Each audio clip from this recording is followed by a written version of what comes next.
My husband, well, I loved him, I did. We were really good with each other, but then he starts to use me, over and over asking for money. I realize he's not really going anywhere in life, and then the one thing that I thought he would never do to me, a deep betrayal, he cheats on me, and there's a secret to this story I'm about to tell you guys right now. Marriages are often said to be a relationship between two equals who put effort into making it work. But if your efforts turn into your exploitation, then what should you do? Hey, my name's Sophia, I'm 33 and female, and I'm employed in the position of financial consultant. I have a pretty decent income to provide for my family with the optimum comforts of life. My professional life was smooth, but my personal life, well, it was a little off. My husband Evans, he's 30, had the complete opposed situation in his life, as his personal life was not bad as compared to his profession. He was a great husband. Nice, caring, always ready to lend a helping hand, but he had a little flaw of a flirtatious nature. Many times I felt he was a womanizer, but then he treated me with such respect and generosity that I started doubting myself. But talking about his professional life is not great because he's an art curator, aspires to be an art professional, and well, he wants to be a director. As his own studio to practice his profession since he's bad at working under somebody like a boss. According to them, he was rather unprofessional when it came to obeying orders, and too casual with his attitude that a typical office could not bear. He was one of those people who like to work on their own terms and conditions. Well, due to this type of behavior, he often loses clients and potential customers. Most of the time, I even tried to convince him to compromise, especially if he was in a crisis and needed money, where he ends up spending more than he earns and at last borrows from me. But he was adamant to change that because he says that the person who would value his talents would probably let him work under his own conditions. Sometimes I feel like he's too ambitious and unrealistic towards his goals based on his attitude, but when I see how talented he is, I get convinced to support him in his dreams by lending him money to rent as a studio. But lately, things seem a little different. As far as I know, he was spending more time in his office and studio but borrowing money a little too frequently. He even stopped coming up with new excuses, and I asked him this time but not satisfied with his same excuse, so I denied him. He gets furious and ended up having a fight with me, and I never saw him being this rude to me. Even though he was always out, becoming a distant and stopped talking, but this was not expected. I was upset and, well, let him leave, and by the time I did my house chores, I had prepared dinner for both because my mood was better, and I waited for him to return. I called, but he did not pick up. I slept while waiting, and the next morning I realized that it was my anniversary. He was usually grumpy, and I did not give him the money, but I threw a small party to compensate for it. I invited my close friends and also my childhood friend, who has recently shifted to our society.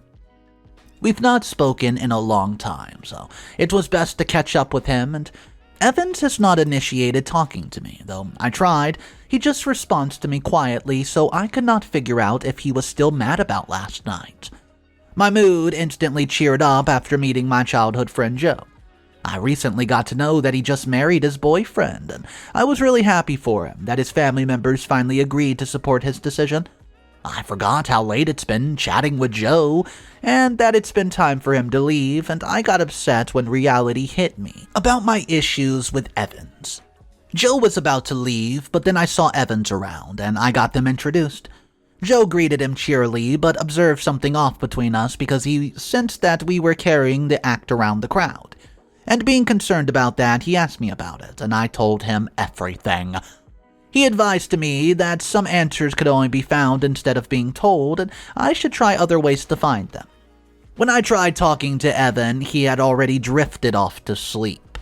On the upcoming days, things remained almost the same. He gave these monosyllabic answers and was almost busy with work in his studio always, and also started working on off days. I never saw him working towards something with much dedication, and I asked him once and he answered that he had a big client and could not afford to lose it since he could compensate for his previous losses with this one.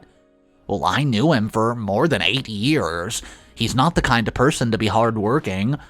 I doubted him, but I wanted to trust him as well. Since it's difficult to get answers, I would search it out for myself. I started keeping track of his schedule and his appointments, and he seemed usually happy, but never shared the reason with me. He seemed to grow distant from me, and whenever I tried to make an effort, everything just boils down to one single thing: the money that he always asked for. And the truth is that I still cannot decide whether to lend him the requested money or not, and will it be worth it to take the risk after all this time when we're still getting the same results? But then his behavior towards his orc changed. Or is it because of me? I don't know. I cannot decide whether I should question his profession or the marriage that seemed to fall apart, but guys, please help me out with some suggestions below. Comment number 1 from the original post. OP, you're absolutely right. She worked hard for the money and career that she built. She has a complete right to know where her husband is spending the money that he borrowed from her. I mean, come on. No wife would tolerate a husband who acts like he owns her whatever she possesses. He's an absolute narcissist because if you act their way, they'll be nice to you, and if you ever go against their wishes, they'll start acting very rude. Narcissist. And that's what he did with OP when she refused to lend him the money. She should get to know the truth. Comment number 2. Well, you're just overreacting, to be honest, and any husband would need a partner who would undoubtedly support him. And you could make more of an effort trying to talk to him if you ever think something's not right with your marriage. Because communication solves most issues in such circumstances, and you could even try to bargain for the amount that he's requesting for the time being. Also, you should not simply wait for the response because marriages and relationships don't work if your efforts are not sufficient. Because he has not blocked you out of his life, you should have just tried to reach him. Update number 1. Hey guys, I want to tell you everything about my suspicions towards him, as I've already told you in my last update about how things with Evans is getting a little different. I want to know the cause of it, and also, after reading your previous comments, I just want to thank you for the support, but it was not enough. I've not made enough efforts, but we cannot do it with one hand. But after knowing that I could not help any longer, I tried to look for answers myself and confront him later.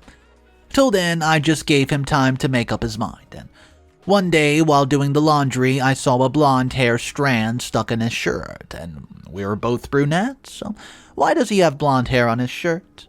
I made up my mind and wanted to ask him right away, but following Joe's advice, I decided to find it myself because just a hair strand can lead to anything, and I could be safely labeled as insecure when I ask him about it, right? So the next morning, I gave him the requested amount of money that he asked for, with the same usual excuse of paying rent in advance, and wished him luck. He was happy, and I pretended to leave him alone. But I hid behind him and saw him getting groomed and attending a call saying he would be coming, and he left happily. When he left, I was ready to follow him to know where he was going exactly, and to my shock, he took a different turn that did not lead to his studio. He rather parked outside a restaurant and was waiting for somebody at a table. I'd say 15 minutes go by, and I saw a young lady parking her Mercedes and heading in the direction of the table. He stood up to greet her and embraced her, and I could not believe my eyes, but I waited. After around 7 minutes, I called Evans. He picked up the phone, but he made her gesture to be quiet. He stammered while answering the call, and I asked him where he was. He lied and said that he was in a meeting with some guy. I wanted to catch him red-handed and asked him which guy, and with that I started proceeding towards him, where he could listen to me directly speaking to him in person. And he was busted when he saw me standing in front of him, and he lied to my face and said he was meeting with a client who is a man. But here he was, sitting with a blonde girl. He said he could explain, but there was nothing left to explain. I was furious, wanting to throw the table at him, to be honest, but I did what would affect him the most. I snatched his wallet, his money, everything, and left after spilling a drink on him. He followed me to explain himself, but I stormed out of the restaurant and left in my car, heading straight to my home. Later, when he came back, and I was shocked to find out that he was yelling at me instead of being sorry. He said in his defense that he saw me being overly friendly and chatty with Joe. When he was upset, I never made an effort to reach him and took him for granted on his own wedding anniversary. He felt sidelined when I gave all my attention to Joe. I said that Joe was a friend of mine, and on top of that, Joe's gay. I could never cheat on him. He was unbelievable. He said that emotional cheating is also considered cheating, and I cheated on him emotionally with my gay friend, confiding in Joe about my issues with him, and he merely returned the favor by cheating back. He was jealous, and he did no wrong. His sick argument in cheating was acceptable when somebody else cheated you back to disgust me, and moreover, I never cheated on him in the first place, but also, somewhere while dating this blonde, he accepted that he cheated on me because he felt he was not getting enough attention from me. So, I started doubting myself about what kind of person Evans turned into, or if I was discovering him like that. I pushed him out of my house by saying that the house is under my name and I own it, and he should not be found again on my premises, and shut the door in his face. He didn't stay silent. He was reacting violently since he could not harm me by locking me out. I heard a loud noise, and I saw that he was kicking my car and denting it. He started throwing stones and broke the car's window and headlights. So I picked up all his stuff and belongings and threw them out of my house out the door, and after some time I saw my dented car left alone. He and his belongings were nowhere to be found. I got an appointment from my lawyer to divorce him, and I was scheduled to meet next week. Thankfully, I still had his credit cards, but I knew he was not going to sit silent. I know how much money is important to him, and why would he do something that would go against his advantage? If I was the one paying for everything, then why did he choose the blonde girl over me? The reason does not seem simple like love. It has something to do more than I know. Update number 2. Hello everyone, I finally got to know his real intention of cheating on me, so this is going to blow your mind. I tried what I could at the moment but failed, and I hope talking to someone wiser would be better. While driving back from the grocery store, I thought of knowing the reason for him divorcing me so easily. Just changing back to return the favor or that he loves me, that is why he got jealous. Such reason seems futile when it comes to Evans, but then, after looking at him reacting like this, I was disheartened, not wanting to invest my time in him and thought of letting it go. I should move on and not bother about him as long as I have a profession of all his credit cards and his money. I drove to the bank and sealed off his credit cards that were operating with my money. But then I came across his studio, right? And saw that blonde girl with Evans and a third person. It seemed like he was also, for the third person who looked affluent and blonde as well. It did not take me long to realize that he was her dad. I started doubting my decision so far, but then I remembered when he spoke of returning the favor by cheating back on me. But I should know the real intent of his cheating, right? So I eavesdropped on their conversation and found that Evans was guaranteeing that man that nothing could go wrong in the deal. It was final and he just needed to pay her.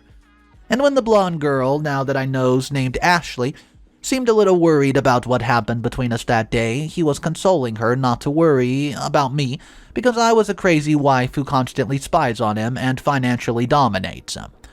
He did not want to live with me, already having gone through a rough phase in his life and struggling professionally. I never let him pursue his dreams or career to dominate him always, so he tried to stable and become independent enough so that he could provide her with what she wanted and be away with her. I decided to expose her, but thought I'd confront her later. Then I saw her dad had left already, and after some time she was leaving his place, and I called her out and told her the truth. He can never fall for anyone, and now that I've been confirmed about this, I claim that he was only with me because of the money that I was providing to him. When I refused to spend it, he got you for that. And before I could say anything further, Evan was standing behind me and said that I should stop manipulating her. He was furious and claimed that he loved her, and he suddenly proposed to her to marry her soon because he could not wait to make her his life partner. She gets excited after that. Love had blinded this poor girl who believed in him and thought that I was envious of her and I did not deserve him. I tried to warn Ashley, but she didn't listen. She was already acting like a brat and showing her attitude. She said I'm such a miser who's skimpy about money when she saw me taking the money from him, saying that she took a taxi and left, and I was furious at Evan, but he just laughed at me, saying that I deserve to die alone because he's got a rich girl whose daddy's going to pay for his rent and his studio. Also, I should stay away because he would soon crack this deal and no one would ever believe me. And he was looking forward to divorcing me since he was going to get married to her very soon. I could not comprehend how things spiraled so fast. He cheated on me yesterday and is now ready to move on with his life so fast that he made the decision to marry her without even thinking. How he could move on in his life was everything to me. Even if, I divorce him, I will not walk away without the consequences. As a result, I had to tell somebody who could resist Evan's manipulation and who could consider it even if they did not believe me at first. And there's no way that such a rich, affluent father would put his daughter's hand in the hand of a person like Evans, who is not even financially independent, let alone affluent enough to pay for her bratty attitude and her unreasonable demands. I knew making an appointment would not be easy because, he was an affluent person and such, so I headed back home to try to book the appointment. But then, after going through his information, I suddenly realized something. I suddenly realized that he was once my client, about 4 years ago, Mr. George, when his company was sinking and going bankrupt. I consulted him. Once about investing in his stocks to extract a bit of profit. I was confident that my voice would matter, so I called to book an appointment with my name and designation as his financial consultant. Thankfully, they still recognized me and were happy to see me. I was informed that he was out of the country and would be back in 4 days. I was given an early special appointment to meet with him. I'll update you guys. Update number 3. Hey, this will be my last update for now. Everything had just been sorted out at last, and I did my best to retaliate by whatever means that I could. I'm hoping it turns out to be for the good, guys, and my lawyer's appointment was in a day, so I attended her first and got my divorce papers ready. It was quite smooth, to be honest, since there was no second thoughts involved and both parties were ready to get rid of each other. So it was a quick process. Though it was not easy for me to realize that 4 years of my relationship, which also included 2 years, were just finished with this piece of paper. I was heartbroken, but soon got an opportunity to meet Ashley. Her parents. That man was glad to meet me after so long and was still thankful for it. But seeing me in a dull state, he asked about my concern, about meeting him and on an urgent basis and whatnot, and I asked him about his opinion of his daughter's marriage. He could not display that he was not eager, so I proceeded to tell him that his son-in-law-to-be was my ex-husband, who had already divorced recently. I told him about my memories with Evans and how he's a womanizer and is a flirt. He's not a nice man to marry his daughter, because he was only marrying her for the deal that they've already signed. Evan, being ambitious, can break any ties that he sees as a barrier to his success and make any relationship that could help him happen. He only seduced his daughter just to crack the deal with him. Otherwise, looking at his earlier work history, he was not able to retain any client for more than a month. The man said that he tried to convince his daughter, but she was blinded and obsessed with him. She's too stubborn to listen to anyone, and moreover, Evan also agreed to marry her and recently got divorced. So there's no way they could deny that he doesn't love her either. I suggested to him that they should test him to see if he truly loves her for being her. Evan should not think of money and stay as dedicated and loyal a husband towards her, right?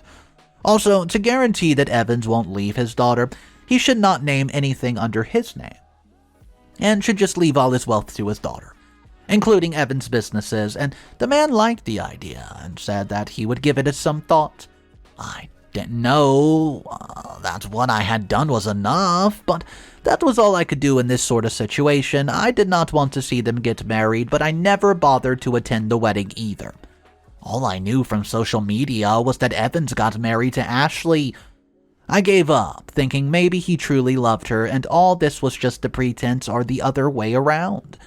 Maybe the plan had gone so far that he actually had no option but to back off from the wedding that he had decided on in a rush, just to backfire on my plans. Because all I do is make guesses and only time will tell. I began to proceed with my peaceful life and just start anew. Update 1 year later. Hey guys, I have not thought I would ever update this or tell you anything. I thought it was all over, but it wasn't, because this is how it went, but karma had reverted it back. Are you ready? I got a phone call from Ashley's father thanking me for informing him about Evan. He never deserved to be with Ashley or anyone else for that matter, and he proceeded to tell me that they were already not fond of him. They were only tolerating Evans because their daughter was drooling over him. Additionally, because her relationship never lasted longer than a year, he was aware that she had married under duress. That's right. They also had low expectations for Evans. You see, it was a shocker to them as well when Ashley expressed her desire to get married when Evans proposed to her. They didn't like him because he did not have their class and was financially struggling, and they always doubted his intentions of marrying his precious daughter. So, they were glad to have come across me. I welcomed them, and I was happy that my plan worked, and the reason why Evans left me was never fulfilled. One regular day, I was busy with my scheduling, and I saw Evans knock on my door and found him in a very ragged state. My husband, who had cheated on me for his Karen of a girlfriend, comes knocking on my door because he could not keep up with her attitude and was left on the streets. So, the karma showed him his actual place, and he said that he's been on the streets for 3 weeks and had no place to stay any longer. He'd been asking for the shelter for some time, and I was shocked to see him like that, but I let him come inside for a while, and he went straight into the shower and came out, and I just offered him a bit of supper, which he devoured and thanked me for. I could not wait to know what and how it all went down, so he said that his wife Ashley was too much to handle because she was giving him a hard time recently, and she wanted to start a family and he wasn't ready, and that led to some differences between them, and his previous grudges started piling up. He tried hard to make the marriage work, because he was scared that even if a single tear spilled from her eyes, her father would not think twice about ripping him apart and leaving him with absolutely nothing. So, he tried hard to the extent that his own ambitions and desires become secondary since he had to give 100% of his time to his marriage and fulfill her unreasonable demands, such as carrying her shopping bags, spending on her vacations, and driving her to her friend's place and parties. And along with that, he had to obey her. What shirt she picked for him, what hairstyle suits him, who he should be friends with, and what he was supposed to eat. He has no option but to lose patience because he would end up losing everything. Ashley had divorced him and left him on the streets, and I just laughed at him, seeing him in that state, realizing that he was not able to stand her attitude for long. Well, when I inquired about his studio, he replied that his father-in-law had taken over and turned into a dance academy. His clients were gone because his business was only running because of the money that he had rented under the condition that he had to show his regular profit so that he would keep on investing in it.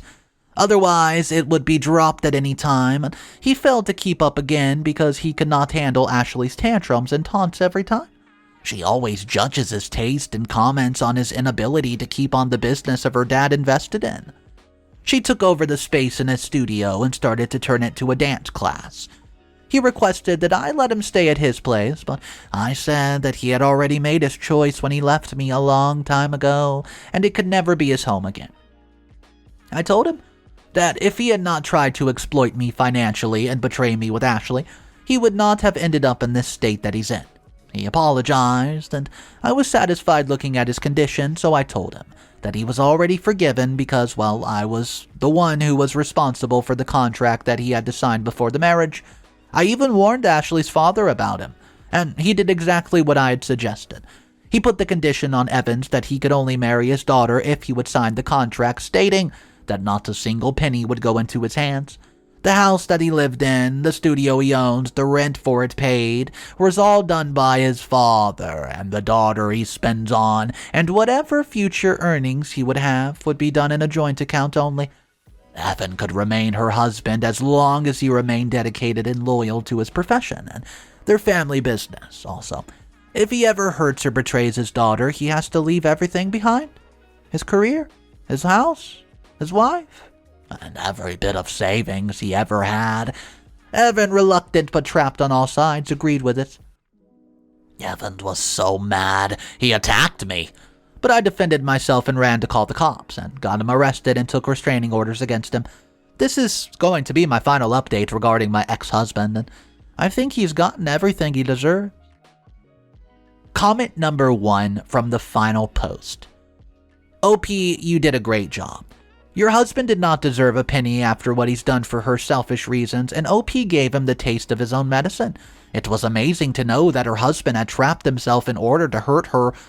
OP should not have offered him a meal and a place to rest because Evans is not trustworthy. And he did try to hurt OP like he did her last time, and I hope Ashley will be more sensible the next guy she goes for. Comment number 2. OP should not have done this because she did not leave her husband to do anything or fend himself. I mean, he made his own decisions even though he cheated on OP. He made a choice. And OP should have just left quietly without interfering in his life again. OP did everything just to satisfy herself and have a last laugh because he cheated on her. Vengeance never helps anyone, and OP should have, just begun her new life without forgiveness and hoping for the best of others. OP was obsessed with her husband, which is why she kept making guesses about whether he had ever truly loved her or not. OP will grow out of her pettiness and start leading a life that's more fulfilling and nurturing, I hope. This guy Evans was so out of control. We're talking about a toxic, manipulative jerk, and then he had the audacity to lay his hands on OP at the end of the story after she invited him, gave him a place to rest, and even gave him some food, all because she didn't want to take him back. We're talking after months. Anyways, I do want to know your thoughts about this story. Let me know in the comment section down below if you truly believe that Evans is as bad as I think he is. Because, in my opinion, he was a toxic, narcissistic jerk, and he was using the people around him. Guys, my name's Mr. Reddito. I narrate these sort of stories every single day, and if you want to be a part of them, it's super simple. Quick fact. Only about 50% of the people who watch the videos are subscribed. It only takes a second to press that subscribe button, and it really supports the channel a lot. Thank you for that, and remember one important thing, it's cool to be kind. See ya!